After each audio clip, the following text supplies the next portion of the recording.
So, good day, everybody. I am Abdi Lajavardi. I'm the president of Pro Education Group, and I'm delighted to invite you to another session of Education for a Better World. Today, we have a very special guest with us, Dr. Miguel Martin Angel. And I know you will love hearing about my good friend Miguel, and maybe we can start with welcoming you to our program, Miguel. Thank you very much. It's an honor from my side. Please let us know about you, where were you born, and your whole journey to this point, if you don't mind, Miguel. Well, I'm going to try to be brief, for it's kind of long journey, but just to cut the long story short, I can tell you that I was born in Zaragoza, Spain. Actually, it's the very same place I'm living at this moment after living in many other places around the world. I got my degree in English language, but then I soon moved into the marketing world in an educational publisher, actually, well, in the educational side of a well-known publisher, Penguin Books in Spain. And then from there, I jumped over to different publishing houses, running marketing and leading publishing divisions, etc. Then I moved into the digital marketing world. And since then, I'm running a small digital marketing agency. And also I am a teacher, a professor, and a consultant, and a business consultant for different companies. That's wonderful. That's wonderful. You probably have seen quite a bit of changes, especially when you're talking about marketing and digital marketing and how things change so quickly. And then again, being involved with publishers.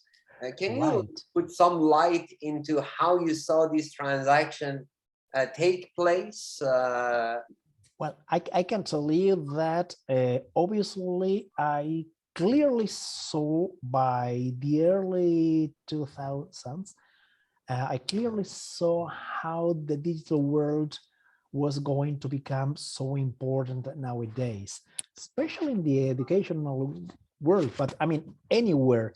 And I soon embraced the importance of digitalization, of social networking, of everything digital related into marketing. So I was one of the first people understanding that all these digital worlds around people or based on people at the end of the day would turn, as they happened, they would turn into marketing machines. Absolutely. You know, one of the things I know in education, obviously, you know, the books have been important tools, and yet ever increasing in price kind of a tool. And, you know, when you talk about digital publishing, you know, digital books by itself, you know, what it has done both on reducing the cost and increasing accessibility to people around the world, I think that is just amazing. Can you put some light onto where do you see this, you know, because we have had a lot of like mergers of various publications here in the US, and I know probably the same thing has happened throughout the world. How do you see this industry actually going forward, and what changes do you think it lies ahead for us? Well, especially in the educational publishing world, I can tell you that this is a very exciting moment in which we are in the middle of the transition from standard format, I mean standard book format, into this new digital tool or new digital book device in which contents can be adapted not just to every curriculum, but also even for every student according to their level. I mean, this is a kind of personalization similar to the one marketing companies do with their customers. That is fabulous. That is fabulous, because I know before, you know, when you had a book, you couldn't have a video to go along with it, or if you did, it became an extra, like a Exactly, you know, exactly. material that they have to mail to you now. But That these sort of days, bonus track, that's right. right, with a digital book, you can have a video or a graph, all kinds of things that could be updated too. Exactly. That's the key issue here, that if something happened today, let's say in a history book, it can be already added and at no extra cost, or I mean, just a very small cost for the publishing company, just nothing. You know what I mean? And Right. students would have a brilliant updated content. Excellent, excellent. That is exciting. That's exciting. So, and then when we talk about marketing, you know, I think the same thing could be said, because before, people, they looked at the what traditional marketing being the newspapers or magazines or TV, radio, and these days you see so much has changed. Now social media in a general is responsible for more than half of the marketings that the companies are using in getting to their customers and sharing their products. And exactly, and it's not only a change or the introduction of new channels. It's not actually a new channel by itself, but it's a new concept. Before internet, companies had to scream, to yell, and to use traditional media in order to be known and to let users become customers, users, readers, viewers, whoever. But they addressed to everyone reading, watching, or listening. However, with the coming of internet, especially social media, things have changed dramatically, because companies don't address to whole groups, etc., but just to targeted individuals who proved some kind of interest in your product, your service, or something similar, or let's say the generic form of your product, of your service. This is a huge difference, because now companies can't yell, can't scream anymore. They need to talk. Conversation is vital now. Yes. No, absolutely, absolutely. Now, you are a professor. You've been a professor, you know, for a long time, and I'm sure with your distinguished career, gone through a variety of, you know, schooling, and have had variety of teachers, and then within your position as a professor, work with a lot of other professors. If you have any, you know, insight into what it takes for a professor today to be more, you know, effective in their classroom, what are the, you know, tools and or attributes a professor can use, a teacher can use to make their class more interesting, more effective? What would those be? Well, when I first became a teacher a long time ago, I became an English language teacher, but not just for language, but almost for everything. Teachers, professors used to be content providers. Let's say whatever they said was the right thing to learn and the way it should be learned by students. Nowadays, teachers, as internet, are just the catalyzers for that information. They need to provide students the tools, the way to reach to that information, so that students will get their own criteria on every item.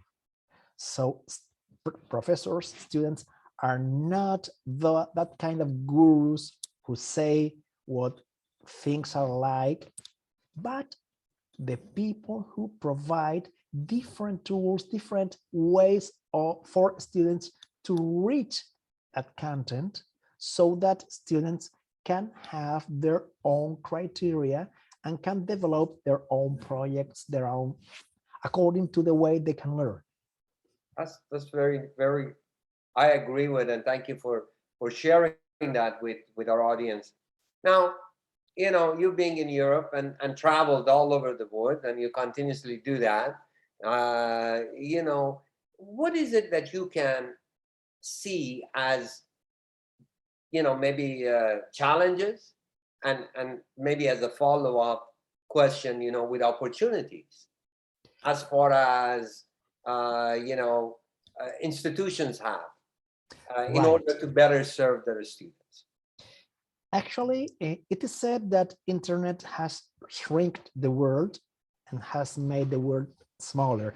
However, I think some gaps have been made even bigger.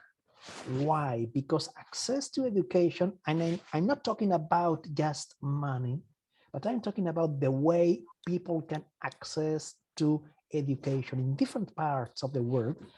As you said before, uh, I've been teaching in different countries, in different parts of the world.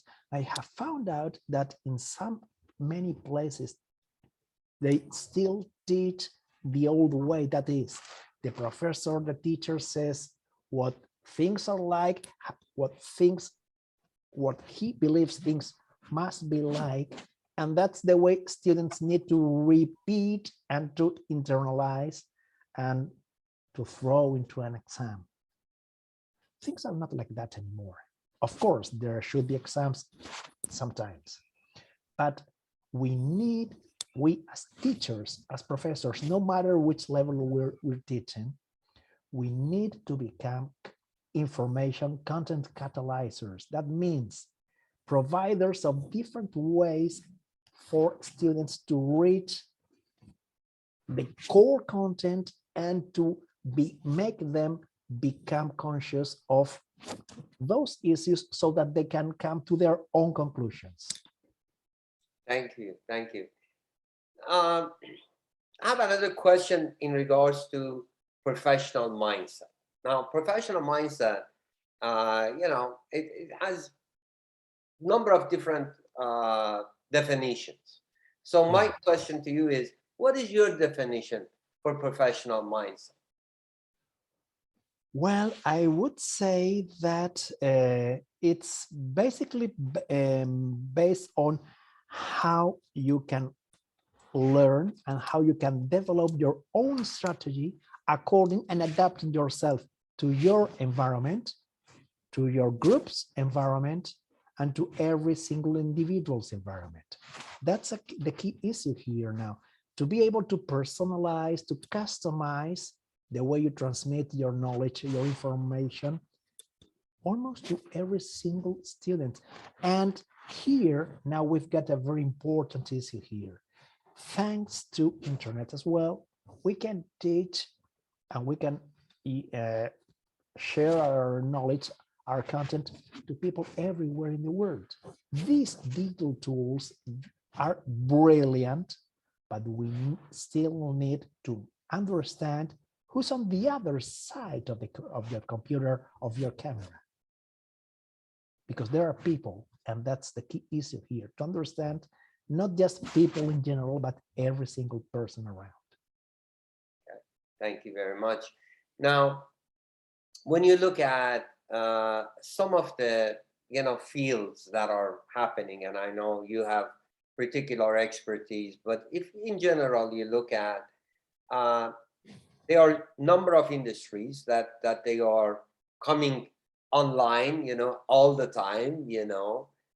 What are some of those industries, some of those opportunities that maybe some students or even institutions should consider offering as, you know, areas of expertise that you know, they can train people for these opportunities? There is something basic at the moment, and this is something we must be conscious about. We are on the fourth big transformation, industrial transformation. Actually, some of the most basic jobs, especially those who are regular or standard or sort of automatic for people will be removed. People will be removed from there and will be substituted by machines. Yes, this will mean that big factories now contracting 10, 15,000 people will only need, in a matter of less than 10 years, they will contract less than 1/3 of the current human force. The rest of the people will be substituted by machines. Will this imply those people will be made redundant and will have no work? No, these people will be needed, but they will need to learn to adapt themselves to the new trends that are coming in.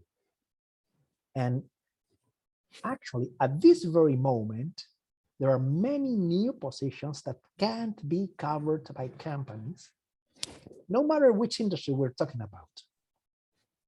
But there are many positions that can't be covered because they can't find the right professionals to use those tools.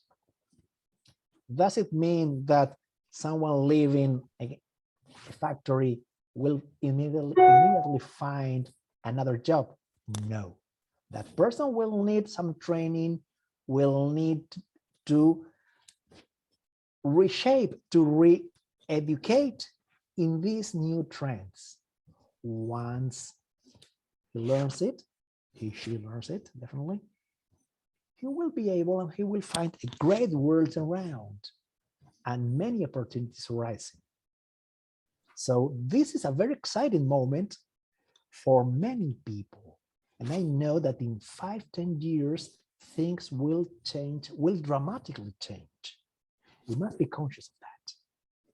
Oh, thank you very much. I mean, one of the things that I know definitely is every industry that is about to come as the wave of the future, and there are some new technologies in, environmental, stage dealing with global warming, or you have technologies dealing with cybersecurity, for example, and all this electronic and computer, generated program. We have things that are happening with the space. We have things with new energy source and on and on. There are always new technologies coming, new industries are coming, but they're all going to require marketing, right? So all of these industries learning about marketing and advertising are going to be important. So absolutely, that is an area. Management, it doesn't matter how many people they are. Always marketing, management are vital. What they're going to need as the skill sets that they're going forward. And then equally, when we're talking about ever growing population, right?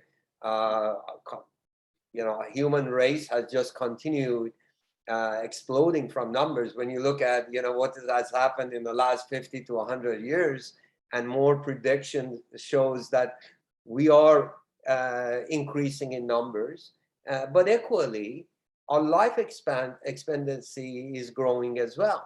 So healthcare is another areas that, again, we need to kind of consider for our institutions or students that are interested to get involved with. But that marketing piece, that areas of advertising. Well, yeah, but not only marketing, almost everything will be affected. Don't you forget, just keep this in mind. In 5 to 10 years time, most supermarkets won't have people at the cashier. People will automatically pay through their QR codes or through whatever kind of codes. People will go through these screens and will screen whatever they've got on their cards, and they will immediately pay. So, I mean, things are changing dramatically. We need to be able, however, to understand and to assume that these changes are basic for every company, for most companies. And management must adapt and learn about these changes because they need to embrace those changes. And obviously, marketing, as you mentioned, will have to adapt itself once again and to evolve into this new trend, into this new kind of customer which is arising. A customer with more free time, with more time, and probably and hopefully more money to spend. Definitely they will have more time to spend, but they will, I wish people will also have more money to spend. And that's very important. Well, I think, you know, I am like you optimistic about the future because I believe as we are moving into, you know, the future, people get to put more value in human relation. And I think that goes a long way. The more we learn how to connect with one another, I think that the better off we are going to be. Well, it has been delightful to have you in our programs. Do you have any message or a last word for our audience to share? I'm very thankful for your presence today Well, with us. it's been an honor, as I said before, to take part of being interviewed by for this channel, and just keep everybody. This is something everybody should keep in mind. We need to make sure that we need to learn, forget, and relearn again, or learn over. Why? Because things are changing so fast at this moment that it's going to take us very much in order to assume these changes. But we need to keep our an open mind, and also we need to be able to embrace these new changes that are coming, that are arising, and this is a trend we can't miss, definitely. Well, thank you very much, Dr. Miguel Martin Angel. It's been delightful to have you in our program, and have a wonderful day. Thank you very much. A pleasure.